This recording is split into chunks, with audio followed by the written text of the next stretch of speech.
Hello friends, welcome to our channel crafted comforts. இந்த வாரத்தோட ஒரு நாளில் நான் என்னென்ன வேலை பண்ணேன், எவ்வளோ ப்ரொடக்டிவாக இருந்துச்சு அந்த நாள் அப்படிங்கிறத நான் உங்கள் கூட ஷேர் பண்ணிக்கிறேங்க. இந்த வீடியோவில் நம்ம பார்க்க போகிறது தேர்ஸ்டேவோட ஃபுல் டே vlog தான்.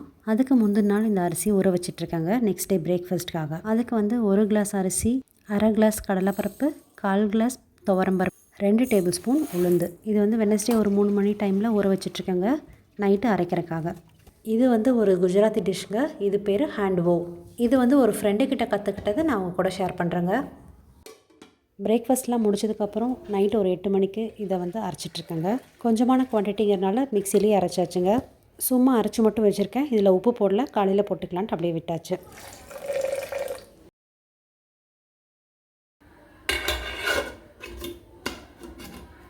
நெக்ஸ்ட் டே காலையிலத்துக்காக கொஞ்சம் ப்ரிப்ரேஷன் ஒர்க் தான் பண்ணிகிட்ருக்கேங்க. அடுத்த நாள் காலையில் செய்கிறக்காக பச்சைப்பயிறு பருப்பு எடுத்து ஊற வச்சிட்ருக்கேங்க.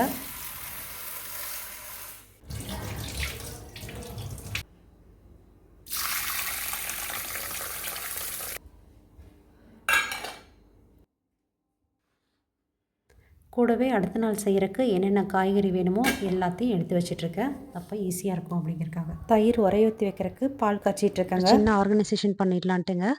இந்த கப்ஸில் கத்தியெல்லாம் வச்சுட்டு இருந்தால் கீழே கீழே விழுகுது அப்படின்னு சொல்லிட்டு இந்த ஸ்டாண்டில் மாற்றி வச்சிட்ருக்கேன். இது ஆக்சுவலி ஒரு பென் ஸ்டாண்டு. சரி, இது ஸ்கொயர் ஷேப்பில் இருக்கிறனால இது விழுகாது அப்படின்ட்டு இதில் கத்தியெல்லாம் எடுத்து வச்சிட்ருக்கேன். காலையில் சமையலுக்கு தேவையான அரிசியும் எடுத்து வச்சாச்சுங்க குக்கரில். அன்னைக்கு டின்னர் அவுட் சைட் ஃபுட்டுங்கிறதுனால எல்லோரும் குடிக்கிறதுக்கு சுடுதண்ணி எடுத்துகிட்டு தூங்க கிளம்பியாச்சு.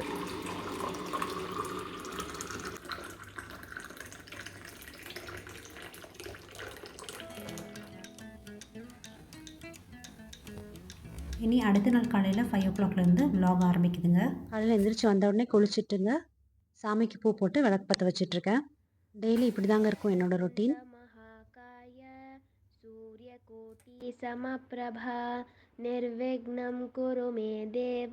டெய்லி எந்திரிக்கிற டைம் 4 மணிங்க. வீடியோ எடுக்கணும்னு என்னைக்கு பிளான் பண்ணுறோமோ அன்னைக்கு மட்டும் காலையில் எந்திரிக்கவே முடியறது இல்லைங்க. 5 o'clock தான் எந்திரிச்சு வந்து இன்றைக்கி காலையில் குளிச்சுட்டு விளக்கு பற்ற வச்சுட்டு அந்த டேயை ஸ்டார்ட் பண்ணாலே சூப்பர் ப்ரொடக்டிவாக போகுங்க அன்றைக்கி டே. அப்படி ஒரு நாள் தான் அன்றைக்கி அமைஞ்சிருந்துச்சு. शुक्लाम्भरधरं विष्णुं शशिवर्णं चतुर्भुजं.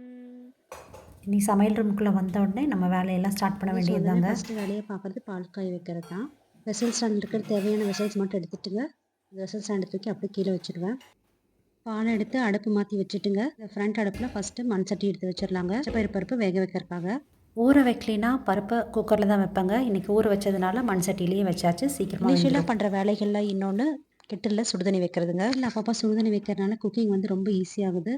கெட்டிலில் சுடுதண்ணி வச்சு பழகுறதுங்க கேஸ் டைம் ரெண்டுமே மிச்சமாகுது. வச்ச அரிசியை கழுவி ஊற வச்சிட்ருக்கேங்க.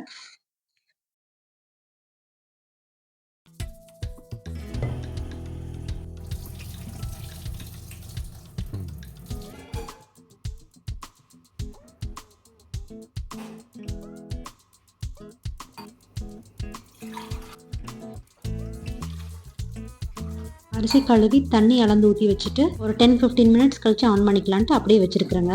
காலையில் சமையல் முடிக்கிறக்குள்ளேயே ஒரு 4-5 வாட்டி கெட்டில் ரீஃபில் பண்ணி திருப்பி சூடு பண்ணுற மாதிரி இருக்கும். அடுப்பில் இருக்கிற பருப்பில் மஞ்சப்பொடியும் 2 தக்காளி கட் பண்ணி சேர்த்துச்சு. ஒரு தக்காளி பருப்புக்கு, ஒரு தக்காளி ரசத்துக்கு. தக்காளி போட்டு கொதி வரக்குள்ளங்க இன்னொரு சைடில் பீக்கங்காவை கட் பண்ணியாச்சு. அது பொரியல் பண்ணுறதுக்காக தான் கடாயில் எண்ணெய் ஊற்றி கடுகு உளுந்து பருப்பு போட்டுட்ருக்கேன்.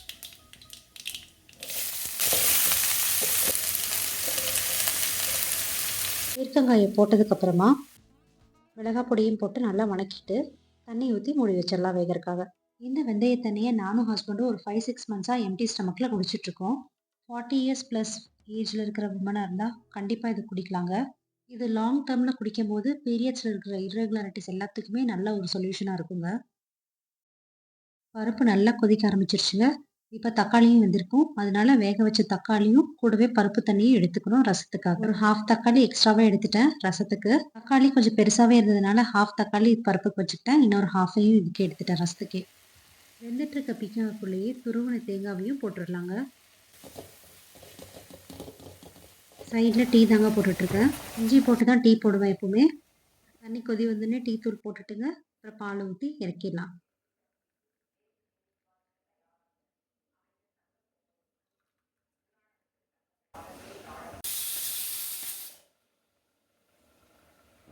இப்போ பருப்பு முக்கால்வாசி வந்துருச்சுங்க. வெந்துட்டுருக்க பருப்புலேயே ஒரு 10-15 சின்ன வெங்காயம் போட்டு நல்லா கலக்கி விட்டுறலாங்க. தனியாக ஒரு கிணத்துலங்க 1 டேபிள் ஸ்பூன் கொத்தமல்லி, கொஞ்சோண்டு மிளகு, சீரகம், பூண்டு, கருவேப்பிலை, வரமிளகா காரத்துக்கு ஏற்ப எல்லாத்தையும் மிக்சியில் கோர்ஸ் பேஸ்ட்டாக அரைச்சிட்டுங்க வெந்துட்டுருக்க பருப்பில் உள்ளே போட்டுடலாம். காயும் சாப்பாடும் ரெடி ஆயிடுச்சுங்க. ரசமும் ரெடி ஆயிடுச்சுங்க. இப்போ ஒரு அரை சுரக்காய் எடுத்துட்டோங்க. அதில் தோல் சீவி தேவையில்லாத போர்ஷன்லாம் நீக்கி குட்டி குட்டியாக கட் பண்ணி வச்சுட்டுங்க.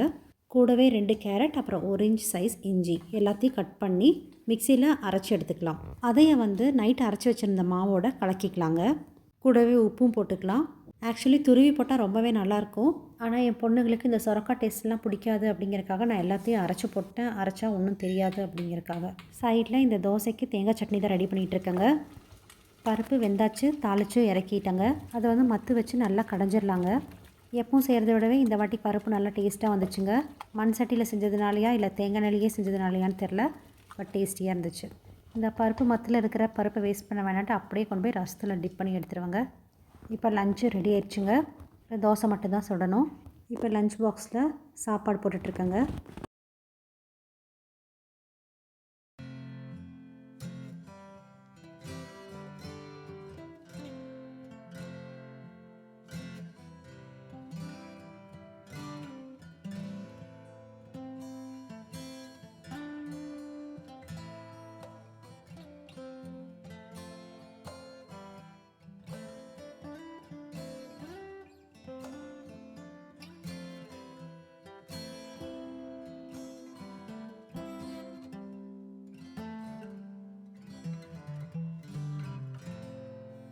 மஞ்சள் தண்ணி போட்டு வாசல் தொளிச்சிட்ருக்கேங்க. மோஸ்ட்லி ஹஸ்பண்ட் சாப்பிட்ருக்கிற கேப்பில் தான் கோலம் போட்டு போவேன்.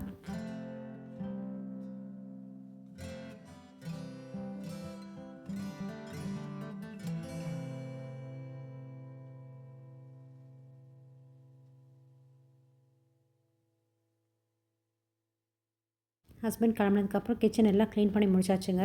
அதுக்கப்புறம் ஒரு 1 hour கழிச்சு தான் வீடியோ ஆரம்பிக்குது. இந்த தோசை கொஞ்சம் பொறுமையாக தான் வேகும், அதனால தான் காலையில் வீடியோ எடுக்க முடியல. ஒரு கடாயில் நெய் அல்லது எண்ணெய் ஒரு 3-4 டேபிள் ஸ்பூன் ஊற்றிக்கலாங்க. அதுலேயே கொஞ்சோண்டு வெள்ளை எள்ளு அப்புறம் கருவேப்பிலை போட்டு நல்லா பொரிஞ்சதுக்கப்புறமா நம்ம கலக்கி வச்சுருந்த மாவில் ஒரு 2 கரண்டி ஊற்றி வச்சிடணுங்க. ஊற்றி ஃபுல் ஸ்லோ ஃப்ளேமில் வச்சு தான் வேக வைக்கணும். இது ஃபுல்லாகவே திருப்பி போட்டு ஒரு 3 மினிட்ஸ் விடணுங்க. இது ஓவராலாக 5 to 7 மினிட்ஸ் ஆகும் வேகறதுக்கு. இது ஒரு முன்னாடியே சொன்ன மாதிரி ஒரு குஜராத்தி டிஷ்ஷு. இது பேர் ஹேண்ட்வோங்க. இது வெளியில் கிறிஸ்பியாகவும் உள்ளுக்குள்ளே சாஃப்டாகவும் இருக்கும். ஆனால் ரொம்ப ரொம்ப ரொம்ப ஸ்லோ ஃப்ளேமில் வேக வச்சா நல்லாவே வருங்க, இல்லாட்டி கொஞ்சம் வேகாத மாதிரி ஆயிருங்க. சாப்பிட்டு முடிச்சுட்டு வீடெல்லாம் க்ளீன் பண்ணி முடிச்சுட்டுங்க மறுபடியும் ஒரு 11 o'clock அப்புறம் vlog ஸ்டார்ட் ஆகுது. இன்றைக்கி chimney and gas stove clean பண்ணலான்ட்டு தான் எல்லாத்தையும் எடுத்து கழட்டிகிட்ருக்கேன். பெரிய அகலமான கண்டெய்னர் எதுவும் இல்லாததுனால இந்த கேஸ் ஸ்டவ் அண்ட் சிம்னியோட ஆக்சசரிஸ் எல்லாம் சிங்க்லேயே போட்டுடலான்ட்டு தான் தண்ணி ஃபில் பண்ணிகிட்ருக்காங்க. அடியில் ஒரு தோசைக்கல் வச்சுருக்கேன், ஸோ தட் அந்த தண்ணியெல்லாம் கீழே லீக் ஆகி போகாமல் இருக்கும் அப்படிங்கிறக்காக. சிம்னியோட அந்த பேஸில் எக்கச்சக்க ஆயில் கலெக்டாக இருந்துச்சுங்க. அதுதான் தண்ணி ஊற்றி ஃபுல்லாக இது ஊற வச்சுருக்கேன். கலெக்டிங் டெக்லங்க திக் லேயர் ஆஃப் ஆயில் படிஞ்சிருக்கும். அதை ஃபஸ்ட்டு போக்க வைக்கிறது தான் நம்மளோட எய்ம். இப்போது அதுக்கு டைரெக்டாக நம்ம சோப்போ ஏதோ போட்டு அந்த ஆயிலோடு வச்சு தேய்ச்சோம்னா ரொம்ப ரொம்ப டஃப்பாக இருக்கும். நம்ம தேய்க்கிறதுக்கு கை வலிக்க ஆரம்பிச்சிடும். அது போகிறது ரொம்ப டைம் எடுக்கும். அதனால டேப் வாட்டரையே கொஞ்சம் ஃபோர்ஸாக அந்த ஆயில் மேலே படுற மாதிரி ஸ்ப்ரே பண்ணி விட்டோம்னா அதுலேயே அந்த ஆயிலெலாம் அடிச்சுட்டு போயிருங்க. ஃபஸ்ட்டு இந்த பாட்டிலோட கேப்லேயே வினிகர் மெஷர் பண்ணி 2 வாட்டி ஊற்றியாச்சுங்க. அதுக்கப்புறம் நம்ம டிஷ் வாஷிங்க்கு யூஸ் பண்ணுற அந்த சோப் டிஸ்பென்சரில் இருக்கிற சோப் லிக்விட் எல்லாத்தையும் ஊற்றியாச்சு. அதுக்குள்ளே லெமன் போட்டு வச்சுருப்பேன், அதையும் எல்லாத்தையும் அப்படியே ஊற்றிட்டேன். அப்படியே தண்ணி ஃபில் ஆகுறக்குள்ளார இந்த சிம்னியோட டக்டில் லெமன் வச்சு அப்படியே தேய்ச்சிட்டு இருந்தேன். அது ஊறிட்டுருக்கிறக்குள்ளங்க பெரிய பொண்ணு அவளுக்கு தான் பிரேக்ஃபாஸ்ட் ரெடி பண்ணிகிட்ருக்கேன். அவளுக்கு கோகனட் சட்னிக்கு பதிலாக நிலக்கடலை பொடி செஞ்சேங்க, அதுதான் சைட் டிஷ்ஷாக வச்சுருக்கேன். இதை பற்றி ஒரு மினி விலாகில் கூட சொல்லியிருப்பாங்க, நிலக்கடலை பொடி எப்படி செய்கிறதுன்ட்டு. அதுதான் இந்த பாட்டிலில் போட்டு ஃபில் பண்ணி வச்சுட்ருக்காங்க. அப்புறம் இந்த பாட்டில்ஸ் அமேசான் ப்ரைமில் 219 rupeesக்கு வாங்கினது. செட் ஆஃப் 6 ரொம்ப அஃபோர்டபுள் ரேஞ்சாக இருந்துச்சு, அதனால் இதை வாங்கியாச்சுங்க. அதில் தான் எல்லா பொடியும் போட்டு ஃபில் பண்ணி வச்சிட்ருக்கேன். அந்த பாட்டில்ஸ் எல்லாம் கழுவி இருக்கிற எல்லா பொடியும் போட்டு ஃபில் பண்ணியாச்சுங்க. இப்போ ஒரு 1/2 hourக்கு மேலே ஆயிடுச்சுங்க. எல்லாமே நல்லா ஊறி இருக்கும். அதனால் இது எல்லாம் க்ளீன் பண்ண ஆரம்பிச்சிடலான்ட்டு பண்ணிகிட்ருக்கேங்க. நல்லா ஊறி இருந்துச்சுங்க, ரொம்ப ஈஸியாகவே இருந்துச்சு ஊறினதுனால. ஃபஸ்ட்டு அவ்வளோ திக்காக ஆயில் செடிமெண்ட் ஆயிருந்துச்சு. அதை தான் இப்போ ஊறினதுக்கப்புறம் அப்புறம் தண்ணி நம்ம அடித்து ஸ்ப்ரே பண்ணோன்னே அதிலே பாதி ஆயில் போயிடுச்சுங்க. அதனால் அந்த சிம்னி டக்ட்டை கழுவுறதுக்கு ரொம்ப ஈஸியாகவே இருந்துச்சுங்க. நம்ம இரும்பு தோசைக்கல்லாம் வச்சு அவ்வளோ ப்ரொடெக்ஷன் பண்ணி தண்ணியை சேவ் பண்ணி வச்சுருந்தோம் சிங்கில். ஆனால் கூட ஒரு 1/2 அன் ஹவரில் தண்ணி ஃபுல்லாக ட்ரெயின் ஆயிடுச்சுங்க. இப்போ நெக்ஸ்ட்டு வந்துங்க ஹாபோட ஸ்டாண்டெல்லாம் எடுத்து தேய்ச்சிட்ருக்கேன். எப்போ லெமன் தூளெல்லாம் போட்டு ஒரு பாட்டிலில் தண்ணி ஊற்றி வச்சுருப்பாங்க. அந்த தண்ணி ஒரு கண்டெய்னரில் உப்பு எல்லாம் போட்டு கலக்கி அதுக்குள்ளார பர்னர்ஸ் எல்லாம் எடுத்து வச்சுட்ருக்கேங்க செப்பரேட்டாக நல்லா கழுவணுங்கிறதுக்காக. பர்னருக்கு மேலே இருக்கிற ஸ்டாண்டில் இடுக்கில் உள்ள அழுக்கெல்லாம் போக வைக்கிறதுக்காக ஒரு பிளண்ட் நைஃப் எடுத்து நல்லா தேய்ச்சி விட்டுட்ருக்கேங்க. இன்னொரு சைடில் லெமன் வாட்டர் அண்ட் சால்ட் போட்டு ஊற வச்சுருந்தோம் இல்லைங்களா பர்னரெல்லாம், அது கண்டெய்னர் பத்தில், அதனால் ஒரு பெரிய பாத்திரத்தில் அது எல்லாத்தையும் ட்ரான்ஸ்ஃபர் பண்ணிகிட்ருக்கேங்க. இந்த ஸ்டாண்டெல்லாம் கத்தி வச்சு நல்லா ஸ்க்ரப் பண்ணி விட்டதுக்கப்புறமா நெக்ஸ்ட்டு பர்னர் தான் கழுவணும். இந்த மழை காலத்தில் கொஞ்சோண்டு வெயில் எட்டி பார்த்துச்சுங்க. அதனால் கழுவுனதில் ஒரு மேட் மேலே போய் ட்ரை ஆகிறதுக்காக வச்சிட்ருக்கேங்க. நல்லா ஸ்க்ரப் பண்ணி விட்ட பர்னர்ஸ் எல்லாம் கழுவி எடுத்து வச்சிட்ருக்கேங்க.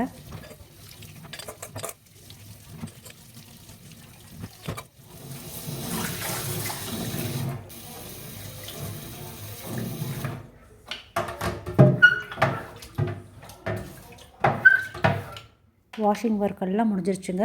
எல்லாத்தையும் ட்ரை பண்ண வச்சாச்சு.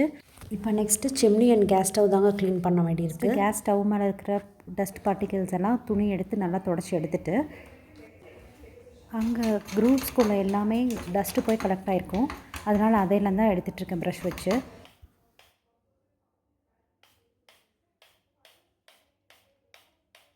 கொஞ்சம் லிக்விட் டிடர்ஜென்ட், கொஞ்சம் வினிகர், கொஞ்சம் தண்ணி எல்லாம் போட்டு கலந்தது தாங்க இந்த ஸ்ப்ரே கேனில் இருக்குது. அதுதான் ஃபுல்லாக சிம்னி மேலே ஸ்ப்ரே பண்ணிகிட்ருக்கேங்க. இந்த கிரில்ஸ் மாதிரி இருக்கிற ஏரியாவில் டைரெக்டாக சோப் ஸ்ப்ரே பண்ணால் உள்ளே போய் தெரிச்சிருன்ட்டு இந்த ப்ரஷில் ஸ்ப்ரே பண்ணி தேய்ச்சிட்ருக்காங்க. இந்த சிம்னியை பொறுத்த வரைக்கும் ஆனில் இருக்கும்போது மட்டும்தான் இந்த ஃப்ளாப்குள்ளே இருக்கிற அந்த கிரில் ஏரியாவை தேய்க்க முடியும். அதனால் அதை ஃபஸ்ட்டு க்ளீன் பண்ணி முடிச்சாச்சு. ஃபுல்லாக கம்ப்ளீட்டாக ப்ரஷ் வச்சு தேய்ச்சதுக்கப்புறம் ஃபஸ்ட்டு வெட் கிளாத் வச்சு தேய்ச்சிட்டு அப்புறம் ட்ரை கிளாத் வச்சு ஒரு வாட்டி தேய்ச்சிடலாங்க. பர்னரில் இருக்கிற நாப்ஸ் எல்லாம் ரிமூவ் பண்ணி அதையும் தேய்ச்சி கழுவி வச்சிட்ருக்கேங்க.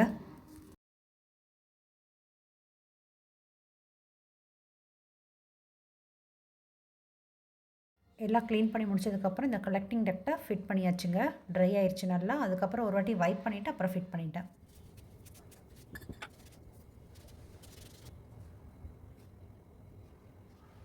இந்த ஹாவை பொறுத்த வரைக்கும் எக்ஸ்ட்ரீம் ஹாட்டில் இருக்கும்போது வாஷ் பண்ணுறதோ இல்லைனா வாஷ் பண்ணி முடித்த உடனே ஆன் ஹீட்டில் வைக்கிறதோ கூடாதுங்க. அப்படி பண்ணோம்னா கிராக் வந்துடுங்க. இந்த பர்னர்ஸ் எல்லாமே ஓரளவுக்கு ட்ரை ஆயிடுச்சுங்க. இருந்தாலும் அதில் இருக்கிற மாய்ஸ்சர்லாம் போகணுங்கிறதுக்காக ஒரு ட்ரை கிளாத் எடுத்து நல்லா தொடச்சிட்டு தான் அப்புறம் தான் செட் பண்ணிகிட்ருக்கேங்க. இந்த ஹாப் இன்ஸ்டால் பண்ண வரும்போது அவங்க என்ன சொன்னாங்கன்னா, இந்த பர்னர்ஸு அதுக்கு மேலே வைக்கிற ஸ்டாண்டு எதுவுமே வெட்டாக இருக்கும்போது யூஸ் பண்ணக்கூடாது. ஃபுல் அண்ட் ஃபுல் ட்ரை ஆயிடணும். அதே மாதிரி ஹாட்டாக இருக்கும்போது நம்ம கழுவக்கூடாதுங்க. நம்ம ஸ்டவ் யூஸ் பண்ணி ஆஃப் பண்ணி அந்த பர்னர்ஸ் எல்லாம் நார்மல் டெம்பரேச்சர் வந்ததுக்கப்புறம் தான் நம்ம தண்ணியிலேயே போடணுங்க. அதையே இன்னைக்கு க்ளீனிங் எல்லாம் முடிச்சதுக்கப்புறம் கையோட குக்கிங்க்கு வந்தாச்சுங்க. இப்போவே மணி 4:35 இருக்கும். அதனால் டைரெக்டாக டின்னர் செய்ய ஆரம்பித்தாச்சு. ஒரு பாத்திரத்தில் baking powder, salt, sugar, curd எல்லாம் போட்டு கோதுமை பிணைஞ்சு வச்சிடலாங்க. மாவு நல்லா பிணைஞ்சதுக்கப்புறமா ஒரு வெட் கிளாத் போட்டு கவர் பண்ணி வச்சிடலாங்க. நம்ம பண்ணிகிட்ருக்கிறது கார்லிக் பட்டர் ரொட்டி. அதுக்கு தான் ஒரு ஃபுல் பூண்டு, அப்புறம் ஒரு 5-6 வரமிளகா, 2 டேபிள் ஸ்பூன்ஸ் பட்டர் எல்லாம் போட்டு ஒரு பேஸ்ட்டாக அரைச்சிக்கலாங்க. இது கூடவே பொடியாக கட் பண்ணி வச்ச கொத்தமல்லி தலைகளையும் போட்டு நல்லா கலக்கிடலாம். அதுக்குள்ளே போய் கொஞ்சம் ரெஃப்ரெஷ் ஆகிட்டுங்க விளக்கு பற்ற வச்சுட்டு வந்தாச்சு. இதுக்கு சைட் டிஷ் வந்து பன்னீர் பட்டர் மசாலா தான் செய்ய போகிறோம். அதுக்கு வந்துங்க ஒரு கடாயில் பட்டர் போட்டு 2 ஆனியன், 3 தக்காளி, ஒரு 5-6 வரமிளகா, கூட 1/4 கப் கேஷ்யூ நட்ஸு எல்லாம் போட்டு நல்லா வதக்கிட்டுங்க ஆறுனதுக்கப்புறம் அரைச்சி பேஸ்ட் பண்ணி வச்சுக்கலாம். ஒரு கடாயில் 3 டேபிள் ஸ்பூன்ஸ் ஆஃப் கீ போட்டுட்டுங்க அதில் chilli powder, coriander powder, garam masala, அப்புறமா ஜீரா பவுடர் எல்லாம் போட்டு நல்லா எண்ணெயிலேயே வதக்கிட்டு அதுக்கப்புறம் நம்ம அரைச்சி வச்ச பேஸ்ட் போட்டுங்க நல்லா கலக்கி விட்டுட்டுங்க பச்சை வாசம் போகிற வரைக்கும் நல்லா கொதிக்க விட்டுட்டு அப்புறம் இறக்கும் போது பன்னீர் போட்டு இறக்கிடலாங்க. இதில் இஞ்சி பூண்டெல்லாம் எதுவுமே இல்லை. ரொம்ப simple and easy, very tasty கூடங்க.